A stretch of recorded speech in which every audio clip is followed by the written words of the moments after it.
Porque nós vivemos hoje uma guerra de ideais. E essa guerra não é de hoje, não é recente. É uma guerra histórica, que se perpetua através dos anos. Houveram grandes homens na história que só se tornaram grandes porque eles lutaram pelos ideais deles. Um desses homens foi um político chamado Martin Luther King. E ele disse: se o homem não descobriu nada pelo qual morreria, ele não está pronto para viver. Martin Luther King, ele lutou pelo ideal de dar fim à segregação racial nos Estados Unidos. Houve um outro homem que entrou para a história também por defender os ideais políticos dele. Esse homem era Mahatma Gandhi. Ele disse: alegria está na luta, na tentativa, no sofrimento e não na vitória propriamente dita. Gandhi lutou pela independência da Índia de forma pacífica, da não violência em relação à Inglaterra. Existe um homem, o maior de todos na história, como Gustavo mesmo disse. O maior conquistador, chamado Jesus Cristo. Jesus Cristo disse: se o seu olho direito fizer pecar, arranque-o, lance-o fora. É melhor perder uma parte do seu corpo do que todo ele ser lançado no inferno. Jesus lutou pela liberdade do pecado.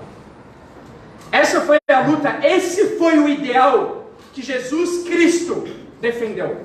E você hoje? Qual é o seu ideal? Qual é a sua luta?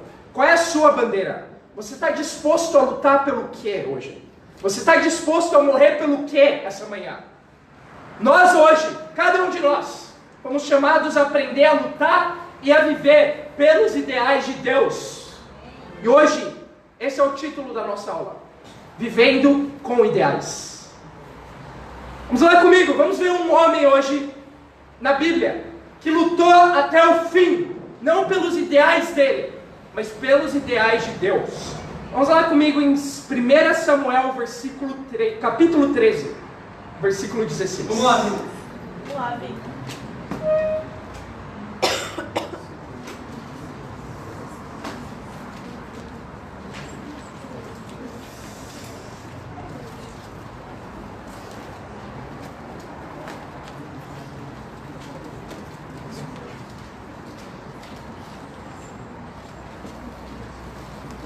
1 Samuel 13, versículo 16.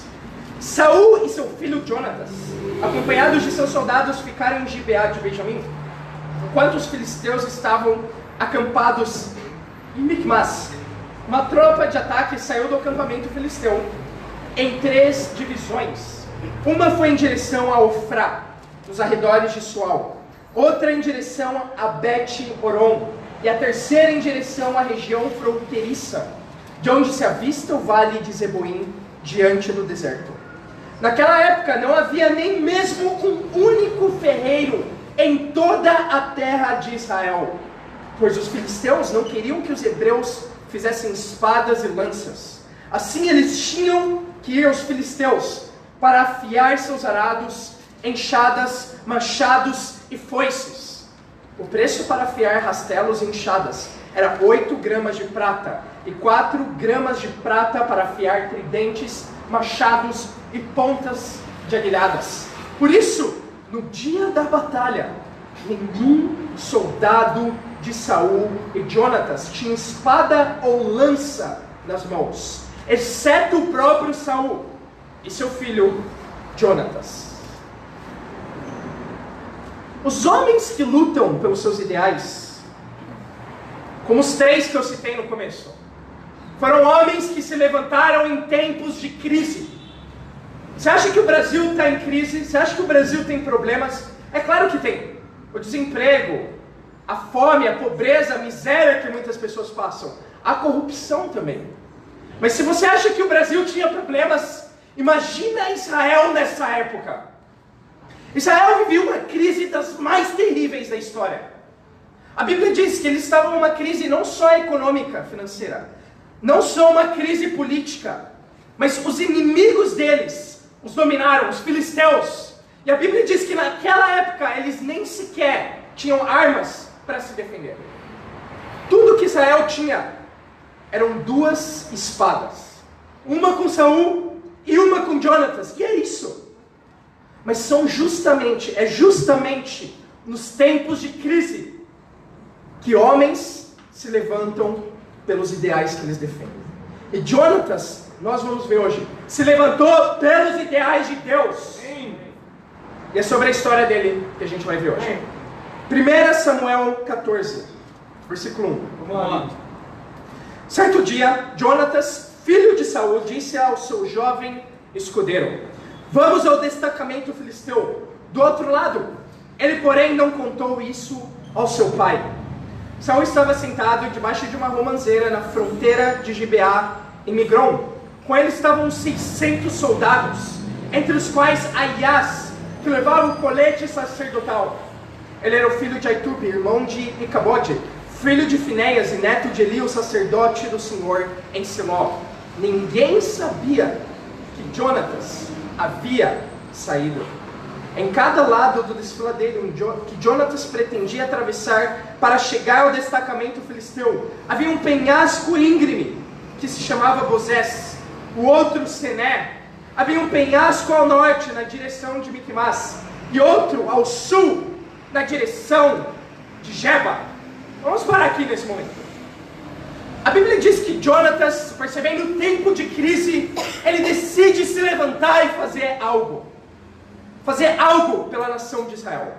Interessante porque uma vez John Kennedy, um dos presidentes dos Estados Unidos, ele citou que quando você escreve em chinês a palavra crise, ela é composta de 2 caracteres. Um significa perigo, o outro significa oportunidade.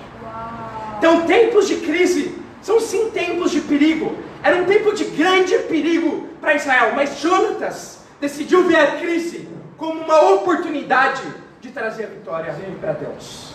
E nesse momento ele chama só o escudeiro dele. E ele vê que ninguém está disposto a fazer nada. Ele fala: vamos comigo trazer a vitória para Deus. E eles vão na direção de um desfiladeiro, uma montanha íngreme, com inimigos de Deus, os filisteus lá no alto. Ele fala: vamos fazer algo por Deus. Jonatas se levantou pelos ideais dele. Versículo 6. E Jonatas disse ao seu escudeiro: vamos ao destacamento daqueles incircuncisos. Talvez o Senhor haja em nosso favor, pois nada pode impedir o Senhor de salvar, seja com muitos, seja com poucos. Disse ao seu escudeiro: faze tudo o que tiveres em mente, eu irei contigo. É interessante porque não só Jonatas era um homem de ideais, ele chamou o escudeiro dele a lutar pelos mesmos ideais que ele tinha, os ideais de Deus. Um homem e uma mulher de ideais é aquele que não luta sozinho, chama os seus irmãos e irmãs para a batalha. O nosso primeiro ponto de hoje é: lute para inspirar a outros. Uau. E Jonatas inspirou, não é mesmo? Vamos lá, gente. Ele olha para o escudeiro, ele fala: nós vamos acabar com aqueles incircuncisos. Nós vamos destruir os inimigos de Deus e trazer a vitória para Deus hoje. Nós vamos fazer algo, nós vamos fazer algo juntos, pois nada pode impedir Deus de salvar, seja com muitos ou seja com poucos. Esse é um dos meus versículos favoritos da Bíblia. Jonatas não só tinha um ideal, tinha uma convicção muito profunda no coração dele. Ele chamou e inspirou a outros a terem os mesmos ideais, as mesmas convicções que as dele. Não só Jonatas, grandes homens da Bíblia também. Um que me vem à mente é o rei Ezequias. Ezequias foi um dos maiores reis de Israel.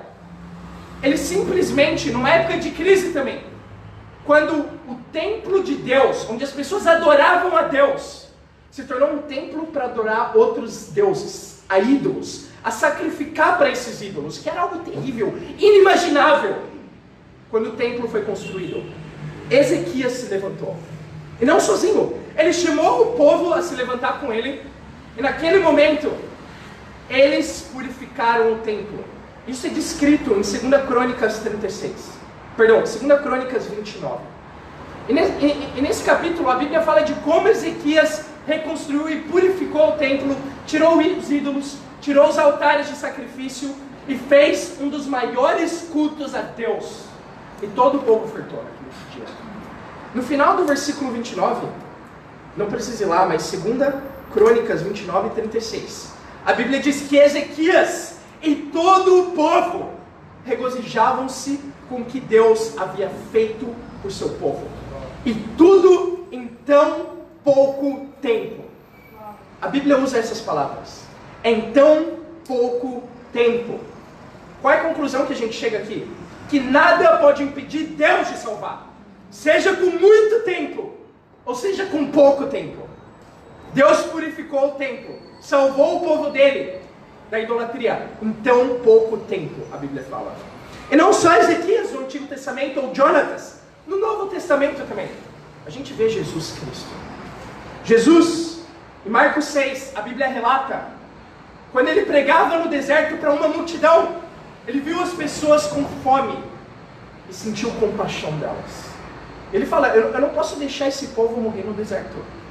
Eu quero salvar eles, não só fisicamente, mas eu quero que eles ouçam a palavra de Deus e sejam salvos espiritualmente. E naquele relato, a Bíblia diz que Jesus pega 5 pães e 2 peixes e alimenta 5.000 homens, fora mulheres e crianças.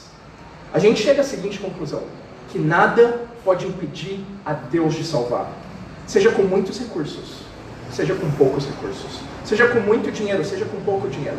Nada pode impedir a Deus de salvar pessoas, tempo e recursos. Nada pode impedir, Deus pode salvar, seja com muitos discípulos no seu bate-papo, seja com poucos discípulos. Nada pode impedir Deus de salvar, seja com muito tempo livre na sua semana, seja com pouco tempo livre. Nada pode impedir Deus de salvar, seja com muitos recursos no começo do mês, amém? Quando a gente recebe, seja com poucos recursos no final do mês. Nada pode impedir Deus de salvar, seja com muitos talentos que Deus te deu em uma área, seja com poucos talentos, seja com muita fé, seja com uma fé do tamanho de um grão de mostarda. Só tem algo que pode impedir Deus de salvar. É nenhuma fé. Se você olha ao longo da Bíblia, o que impediu Deus de salvar o povo no deserto foi a própria falta de fé deles. Se você olha ainda em Marcos 6, o que impede Jesus de fazer milagres na cidade que ele passou foi a falta de fé do povo lá. A única coisa, os únicos seres do mundo, do universo, capazes de parar o poder de Deus de salvar, somos nós, quando a gente tem nenhuma fé. A fé, irmãos, a fé é uma lei do mundo espiritual, assim como a gravidade é uma lei do mundo físico. Então, se eu soltar daqui a minha Bíblia, a gente sabe que ela vai cair. Ninguém duvida disso, porque é uma lei do mundo físico. Da mesma forma, a fé é uma lei do mundo espiritual. Quando você não tem fé, nada acontece. E quando você vê coisas, nada acontecendo no seu bate-papo, nada acontecendo no seu ministério ou na sua vida, a resposta é óbvia: falta fé. Imagina tirar a gravidade daqui. É impensável. A mesma coisa é tirar a fé dos nossos corações.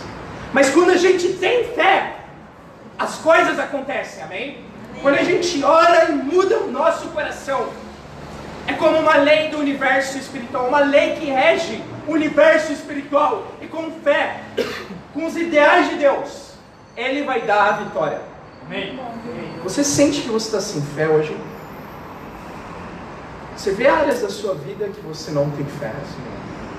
Ou você vê áreas da sua vida que você acha que você não pode mudar? Ou pessoas pelas quais você perdeu a fé? Às vezes acontece, não é? E tudo bem, sabe? A gente tem que ser honesto também. Olhar para o seu coração hoje e ver a fé que você tem. Talvez essa fé é nenhuma hoje. Mas eu quero te inspirar. Vamos lá, Vini. Se você não tem fé hoje, se você se vê sem fé ou com pouca fé, o que você precisa é de um escudeiro. Olha comigo em 1 Samuel 14:8. Eu quero mostrar o que Jonatas fez, trazendo fé para o escudeiro dele. Vamos lá, Vini. Jonatas disse: venha, vamos atravessar na direção dos soldados, e deixaremos que nos avistem. E se nos disserem, esperem aí, até que cheguemos perto, ficaremos onde estivermos e não avançaremos. Mas se disserem, subam até aqui, subiremos, pois esse será um sinal para nós, de que o Senhor os entregou em nossas mãos. Então os dois se deixaram ver pelo destacamento dos filisteus, que disseram: vejam, os hebreus estão saindo dos buracos onde estavam escondidos. E gritaram para Jonatas e seu escudeiro: subam até aqui, e daremos uma lição em vocês. Diante disso, Jonatas disse ao seu escudeiro: siga-me, o Senhor os entregou nas mãos de Israel. Jonatas escalou o desfiladeiro usando as mãos e os pés, e o escudeiro foi logo atrás. Jonatas os derrubava, e seu escudeiro logo atrás deles os matava. Naquele primeiro ataque, Jonatas e seu escudeiro mataram cerca de 20 homens numa pequena área de terra. Essa é uma das minhas passagens favoritas. Jonatas, ele tem uma ideia louca.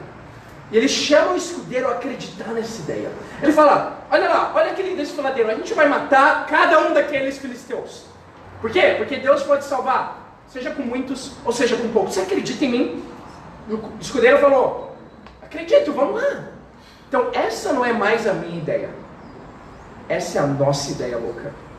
E eles foram, eles viram um sinal de Deus. Os filisteus chamam eles para subir até lá. E a Bíblia diz que Jonatas derrubava os filisteus e o escudeiro matava. Jonatas derrubava e o escudeiro matava. E claro, como cristãos, a gente não quer matar pessoas, amém? Amém. Essa não é a forma de salvar.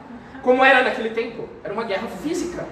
Como eu falei, hoje nós vivemos uma guerra de ideais. Salvar uma pessoa significa ver a vida de alguém se transformar. Significa ver alguém se moldar frente às Escrituras. E essa é a fé que nós temos hoje. Jonatas e o seu escudeiro, eles derrotaram os filisteus simplesmente porque eles tinham um ao outro. É isso que a gente chama na igreja de discipulado. É quando você entende que existe uma pessoa que precisa de você. É quando você entende que você precisa dessa pessoa também. Isso a gente chama na igreja de discipulado. E essa relação é interessante.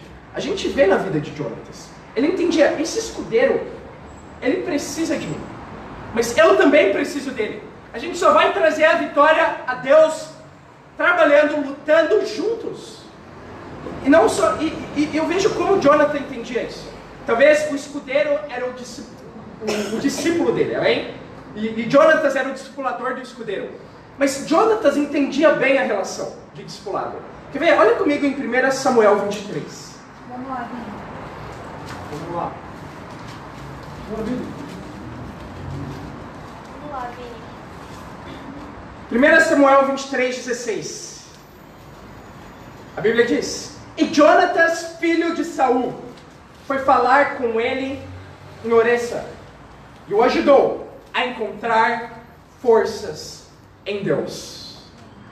Aqui a Bíblia diz a amizade que Jonatas tinha com Davi. Davi, nesse momento, está passando em uma dos tempos mais difíceis da vida dele. Quando ele escreve muitos salmos, falando da aflição do coração dele, a aflição que ele sentia por estar sendo perseguido por Saul aqui, que era o rei de todo Israel. Então ele serviu Saul, mas Saul se voltou contra ele. E Davi se sente sozinho aqui. Davi se sente sem escapatória.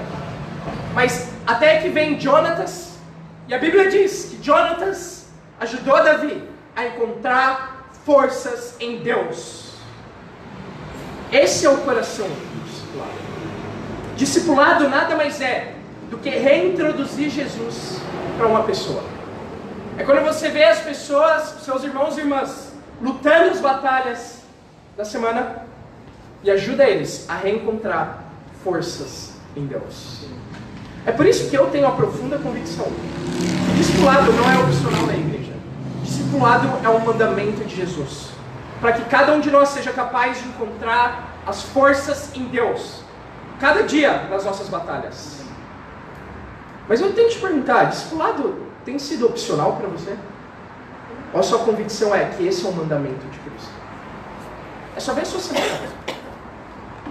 Você teve um tempo essa semana? Ou de vez em quando você falta no seu tempo, você cancela o tempo, você coloca outra coisa no lugar. Tem um tempo a cada mês, cada 15 dias. Isso mostra as nossas convicções frente ao discipulado. Discipulado, como eu falei, tem um significado muito importante na Bíblia. É reintroduzir Cristo para uma pessoa, para o seu irmão em Cristo. Um tempo de discipulado, quero ser um pouco prático aqui. Ele tem que ter 5 itens, sempre. Primeiro item, oração. A gente quer que no discipulado, assim como quando a gente estuda a Bíblia com os nossos amigos, não só o que a gente vai falar convença a pessoa, mas não, que o Espírito de Deus convença as pessoas. Que Deus guie a gente nesse tempo, a entrar no coração, até a sabedoria, a saber ajudar os nossos irmãos e irmãs. No tempo de discipulado, a gente quer ter a Bíblia. Porque muitas vezes a gente lida com situações difíceis, com problemas, com pecados difíceis. E eu creio que a palavra de Deus, ela pode mudar qualquer coração. Pode mudar qualquer pecado. Mas só a palavra de Deus. Não o que a gente fala, é o que a palavra, é o que a Bíblia fala, que pode mudar alguém. Terceiro item, confissão. Nós temos que ser abertos. E às vezes é muito mais fácil ser superficial com a pessoa que te discipula. Na verdade, é muito mais fácil. Como foi sua semana? Foi boa. E na verdade não foi boa. E a gente procura o jeito mais fácil de ser aberto. Procura um irmão fraco, uma irmã fraca e aberto com eles. E tudo bem, sabe? A gente tem que ser aberto com todos, mas a pessoa que Deus colocou para te discipular é a pessoa mais capaz para te ajudar. E por isso é a pessoa mais difícil de ser aberto também. Mas é a pessoa que mais pode te ajudar. Então seja aberto, seja profundamente aberto com ela. Fala da sua vida financeira, para receber ajuda. Fala da sua vida espiritual, dos seus pecados profundamente. Fala da sua vida na sua família. Fala da sua vida no seu emprego. A gente tem que entender algo. Não existe essa distinção, vida profissional, vida acadêmica, vida familiar, vida espiritual. Existe vida real. Amém. E é para isso que o discipulado serve, amém? Para lidar com as nossas vidas, com a vida real que a gente enfrenta a cada semana. Quarto item indispensável, desafio. Cada tempo de discipulado tem que te desafiar a ser mais como Jesus. E muitas vezes a gente não desafia por medo. Mas não, a gente tem que se desafiar sempre a ser mais como Jesus. E o quinto ponto, e esse talvez é o mais importante, um dos mais importantes, é encorajamento. Muitas vezes a gente é muito bom, não é? Para dar pau, para bater, para falar o que você tem que fazer, o que o outro tem que mudar. Mas se você é bom para desafiar, ótimo. Você tem que ser melhor ainda para inspirar e para encorajar. Para falar, vamos lá, você não vai sozinho lutar contra aqueles incircuncisos. A gente vai junto e Deus vai dar a vitória. Amém. Isso é discipulado. Discipulado, para mim, não é semanal. Não é um tempo que você se reúne com a pessoa que você discipula na semana. E toma um café e faz esses 5 itens. Não é isso. Discipulado é diário. Muito bom, Vini. Discipulado é a amizade que vai te levar para o céu. Discipulado é quando você sai e evangeliza. É quando você vai e ora com a pessoa que Deus colocou ao seu lado. Discipulado, no mínimo, é ter contato diário. É mandar uma mensagem, é ligar, é perguntar como você está, como foi sua semana, o que eu posso fazer para te ajudar. Discipulado é essencial para mim, irmãos. Eu tenho o meu discipulador, mas que é a pessoa que me ajuda. Eu sou escudeiro dele. Mas eu tenho os meus escudeiros aqui que Deus me deu na região oeste também. Então eu sou muito grato pela vida de cada um deles, do Mateus, do Luiz, do Luca. Eu lembro no começo desse semestre, quando a gente se reuniu, os irmãos da USP, E a gente falou, vamos fazer algo radical para Deus. Vamos fazer uma vigília. Uma vigília é radical, não é? Ficar a noite inteira sem dormir. A gente falou, mas não só sem dormir, orando a Deus. Vamos ficar a noite inteira sem comer também. Então vamos fazer uma vigília de oração com jejum. Mas peraí. Eu acho que não é radical o suficiente. Não vamos fazer no conforto da rap, da nossa casa, no sofazinho. Não. Vamos fazer uma vigília na USP. Vamos na USP a noite inteira orar para Deus dar a vitória pra gente lá. E foi isso que a gente fez. Amém. Então eu lembro de me reunir com o Luiz, com o Freitas, com o Luca, que são os líderes de bate-papo da USP, e a gente ia passar a noite inteira orando a Deus. Eu confesso para vocês, eu fiquei com medo no começo. Amém. A gente estava na física, um lugar super estranho onde o Luca estuda. Eu estava lá à noite e eu estava com medo. Eu imagino o Jonatas, ele devia estar com medo também da ideia que ele teve em algum momento, amém? Ele pensou no que ele estava fazendo. E eu acho que eu pensei nesse momento, quando a gente já estava fazendo, amém? Mas o que me deu fé foi ter inspirado os meus irmãos a irem junto comigo. O que me deu fé foi no meio da oração, sabe? Olhar para o lado e ver o Luiz orando. Luiz, no seu poder, amém? Italiano com músculos. Foi olhar o Freitas, ver o coração desse irmão orando, o coração para as canções. Mas também é um cara alto, né? Falei, nossa, alguém aparecer aqui, ainda bem que eu tenho o Luiz e o Freitas. E o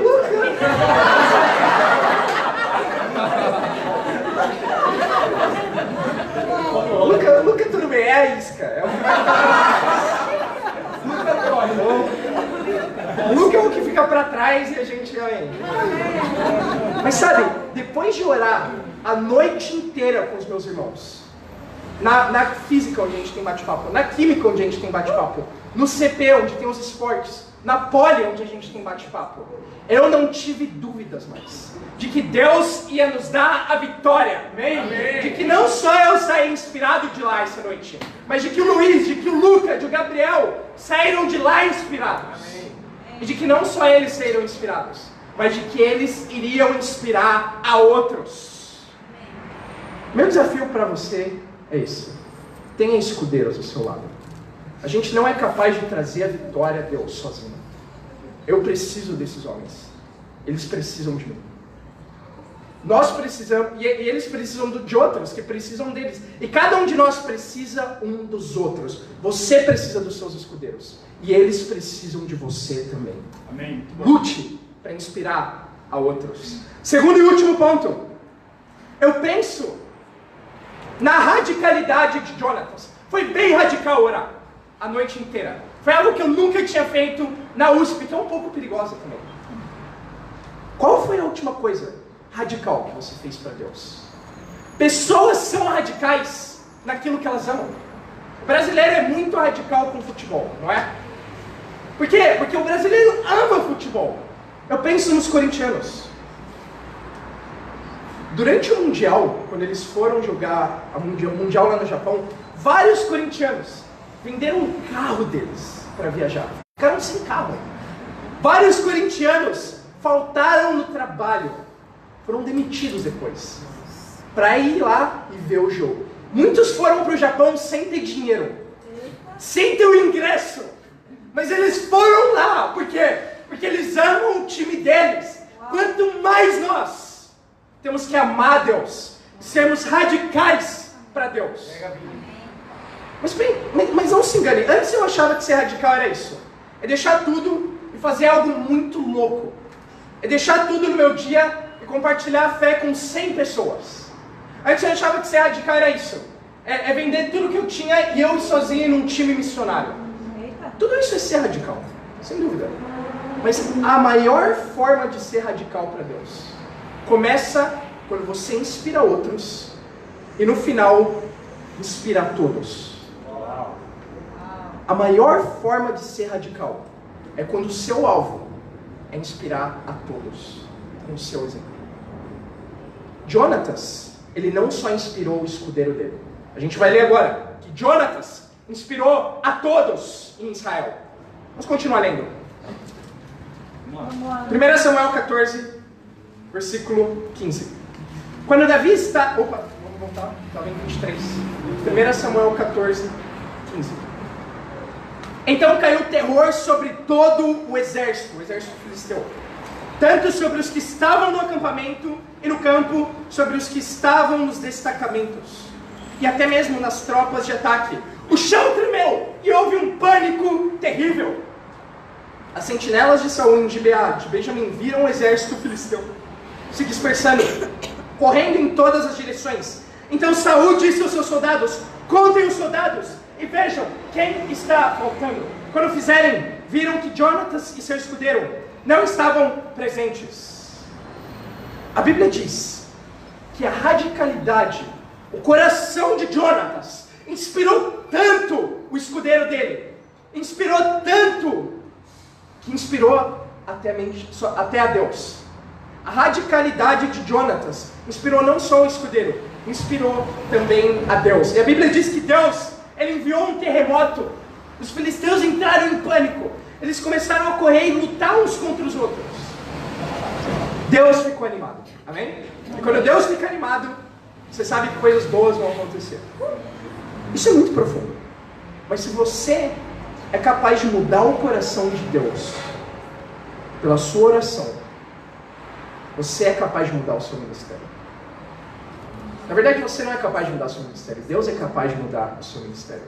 Mas você tem que mudar o coração de Deus primeiro. Jonatas, pelo coração, pela fé, ele orou antes de ir lá. Ele orou a Deus, pediu um sinal a Deus. E depois ele foi. Isso inspirou o escudeiro, mas inspirou a Deus. Se você é capaz de mudar o coração de Deus, como Jonatas mudou, você é capaz de mudar o seu bate-papo inteiro. Você é capaz de mudar o seu ministério inteiro. Você é capaz de mudar a sua região inteira. E até mesmo a igreja. Você não precisa ser um líder para isso. Você precisa amar Deus e mudar o coração de Deus. 1 Samuel 14, 20. E aqui que a gente termina. Vamos lá, Bíblia. Na mesma hora, Saul e todos os soldados se reuniram e foram à batalha. Encontraram os filisteus em total confusão, ferindo uns aos outros com suas espadas. Alguns hebreus que antes estavam do lado dos filisteus, e que com eles tinham ido ao acampamento filisteu, passaram para o lado dos israelitas, que estavam com Saul e Jonatas. Quando todos os israelitas que haviam se escondido dos montes de Efraim ouviram que os filisteus batiam em retirada, também entraram na batalha, perseguindo-os. Assim o Senhor concedeu vitória a Israel naquele dia, e a batalha se espalhou para além de Bet-Aven. Aqui a Bíblia diz como um homem inspirou a nação inteira. Um homem inspirou o escudeiro dele, inspirou o coração de Deus, e com isso inspirou a todos os demais. E a Bíblia diz que naquele dia, a fé e o coração de Jonatas trouxe uma vitória para toda a Israel. E é interessante porque fala que inclusive os hebreus que estavam com os filisteus, eles voltaram atrás, voltaram a lutar por Israel. Inclusive os israelitas que estavam escondidos com medo, eles se levantaram e foram para a batalha. E assim Deus deu a vitória, quando todos foram inspirados. Eu tinha um conceito errado de coragem. Para mim, coragem era uma força interna que alguns poucos tinham e ela se exteriorizava. Chegava a outros. Para mim, esse não é o conceito de coragem mais. Coragem é uma força externa que se internaliza. Quando um decide inspirar os demais. Quando um inspira outro, que inspira outro, que inspira outro, que inspira a todos. Isso é coragem. Cada um de nós aqui, cada um de nós nessa sala, é capaz de fazer coisas inimagináveis, extraordinárias, que você nunca pensou que fosse capaz de fazer. Cada um de nós aqui. Isso não vem internamente somente. Isso vem quando você olha para os lados, vê seus irmãos e irmãs fazendo o mesmo. É assim que a gente cria coragem. É assim que a gente cria fé. Quando um decide fazer algo, por menor que seja, isso inspira outro a fazer algo. Isso inspira outro. De repente todos estão fazendo algo inimaginável. É isso que eu vejo na São Judas. Vamos lá. Começou com um homem chamado Douglas. Doug, para os íntimos. Esse Douglas, ele inspirou lá na faculdade dele, falando que ele era um cristão. Isso inspirou uma moça chamada Carol. Vamos lá, Carol. Que inspirou uma outra chamada Tainá. E agora as mulheres estão em fogo lá na São Judas. Que inspirou uma chamada Gabi, que está aqui hoje, não é? Que eu conheci hoje no convite. Mas esse Douglas, ele inspirou um homem também, chamado André. Amém. André. E o coração do André é incrível. Esse cara, ele nada mais nada menos... A gente está fazendo as provas dos princípios básicos. Depois do culto hoje a gente não vai ter, amém? Pelas eleições. Mas na última prova, ele tirou 15. E tem desafios não só teóricos, dos princípios básicos, que é aquilo que são os estudos bíblicos, que a gente quer convidar você que está visitando a gente hoje a fazer, amém? Então, se você está visitando hoje, a gente quer te convidar a conhecer o que são os princípios básicos. São os estudos bíblicos para ajudar você na sua caminhada espiritual. E me inspirou muito o André, que gabaritou. Mas porque o Douglas inspirou o André, que inspirou o Gui, que inspirou o Robson. E do nada, toda São Judas estava inspirada, não é? Sim, vamos lá. No mínimo, esses caras têm 20 visitantes lá. 20 pessoas, toda semana, conhecendo e ouvindo da palavra de Deus. Pessoas que estavam sem esperança lá. Sem Deus lá. Ou sentido sozinhas. E eles não só inspiraram toda São Judas. Eles inspiraram toda a região. E toda a igreja. O que eles têm feito, o que Deus tem feito na São Judas é incrível. Isso começou com um homem que decidiu ser uma inspiração lá. Que decidiu mudar o coração de Deus, inspirar o coração de Deus a lutar por eles lá. E olha o que aconteceu. Que incrível. Eu penso nos missionários que vieram para o Brasil. Foram 7. E um deles falava português só. Há 6 anos atrás. E esses 7 se multiplicaram em 240 discípulos de Jesus. Amém. Se espalharam pela leste, pela sul, pelo oeste. E a fé desses missionários, o coração deles, que nem sequer falavam português, inspirou a gente também na oeste, não é? Sim. A ponto da gente começar um setor em inglês. E eu penso no culto inaugural semana passada, quando tinha 70 pessoas presentes. E só 2 falavam a língua. Inverteu, não é? Só o Raul e a Jasmine. A Linda estava lá também. Então, olha só, inverteu, não é? De um monte de americanos tentando falar português para um monte de brasileiros tentando falar inglês. Amém. Mas isso para quê? Para inspirar a todos. Amém. Eu acredito que o culto inglês tem inspirado a todos na região. Mas a minha pergunta para você hoje é: o que você vai fazer para inspirar todos na igreja? Como você vai demonstrar o seu amor a Deus para inspirar a outros a inspirarem a todos? O que de radical você vai fazer para Deus essa semana? O que de radical no seu bate-papo? O que de radical no seu ministério? Mulheres da USP, mulheres da igreja, o que de radical vocês vão fazer para se levantar para Deus? A gente tem uma Kátia para alcançar, amém? Vocês estão vindo nas aulas dos princípios básicos, vocês sabem o que eu estou falando. Sim. E não só uma Kátia, mas quantas mulheres estão por aí agora? Precisando de ajuda. A gente precisa ser mais radical. Homens, a gente precisa ser mais radical também. Começa pelo simples. Jonatas, ele simplesmente começou orando, querendo trazer a vitória a Deus. Ele inspirou alguém. Foi isso que ele fez. Esse cara inspirou outro, inspirou a todos no final. Eu tenho certeza que se cada um de nós aqui decide ser essa inspiração, não só você querer fazer coisas incríveis para Deus, mas inspirar os demais. Se você lutar para encontrar uma pessoa no seu trabalho, uma Kátia no seu trabalho, um Kátio no seu trabalho, se você lutar lá para trazer alguém para conhecer o reino de Deus, inspirar os outros solteiros a fazer o mesmo, eu tenho certeza que todos vão estar inspirados, não só os solteiros. Se você na sua universidade inspirar uma moça na sua sala de aula, uma menina lá, e trazer ela para conhecer o reino de Deus e chamar ela para estudar a Bíblia, você vai inspirar todo o ministério universitário e não só ele. Eu tenho certeza que se cada um de nós luta essa semana até encontrar alguém aberto, todos vão ficar inspirados. Eu quero compartilhar e terminar falando de uma história, porque esse é o meu sonho, é que todos aqui na região oeste estejam inspirados por Deus. Amém. Bom. Quando eu tinha um mês de discípulo, como eu falei, você não precisa ser líder, você não precisa ser o líder da região, você não precisa ser o líder de bate-papo para inspirar todos. Eu lembro quando eu tinha acabado de me batizar. Eu nem era o líder da minha vida mesmo. Estava tentando liderar ali as coisas ainda. Eu tinha um mês de discípulo. E eu estava tão sedento para ajudar uma pessoa. Uma pessoa. Uma pessoa.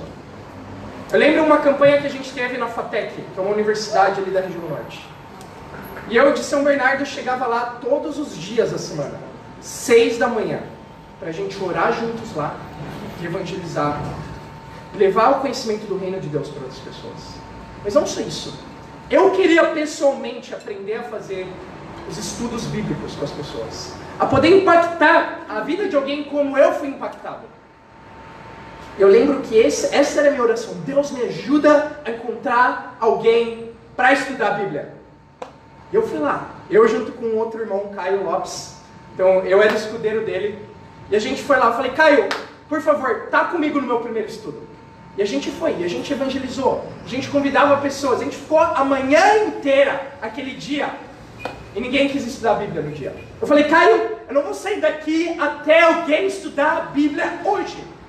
Até eu poder liderar buscando a Deus, ensinar alguém a como buscar a Deus hoje.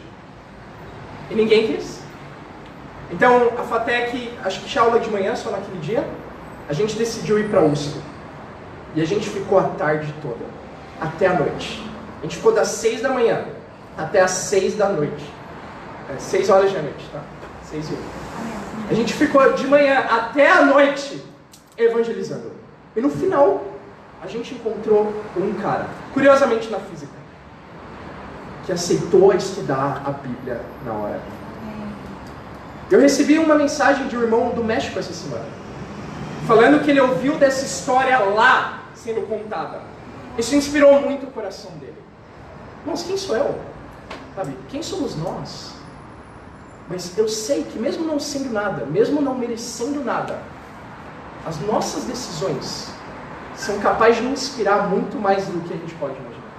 Quando você se levanta, decide fazer algo radical para Deus, quando você decide se levantar para Deus, para ajudar outras pessoas, você é capaz de inspirar a todos. Esse é o meu sonho. É ver o seu exemplo radical essa semana. A sua decisão. Você sendo escudeiro de alguém. Você tendo seus escudeiros. Inspirando a todos. Inspirando a mim. Esse é o meu sonho. Esse é o meu ideal. E eu quero que não só seja o meu agora, na região oeste, seja o seu também. Que cada discípulo de Jesus nessa sala consiga liderar um estudo pessoalmente com alguém. Buscando a Deus, palavra de Deus, discipulado. E cada um de nós seja capaz de ajudar outras pessoas espiritualmente. Esse é o meu ideal. Eu tenho certeza que a gente vai inspirar a igreja, o movimento e o mundo com isso. Em conclusão, por isso viver com ideais é algo tão importante.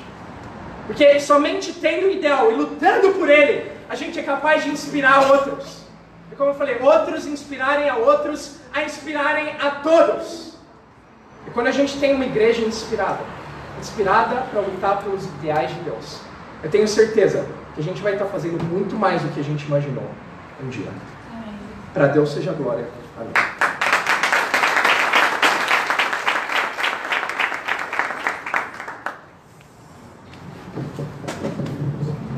Muito obrigado pela pregação, Vini. Vamos todos nos inspirar neste momento cantando uma canção na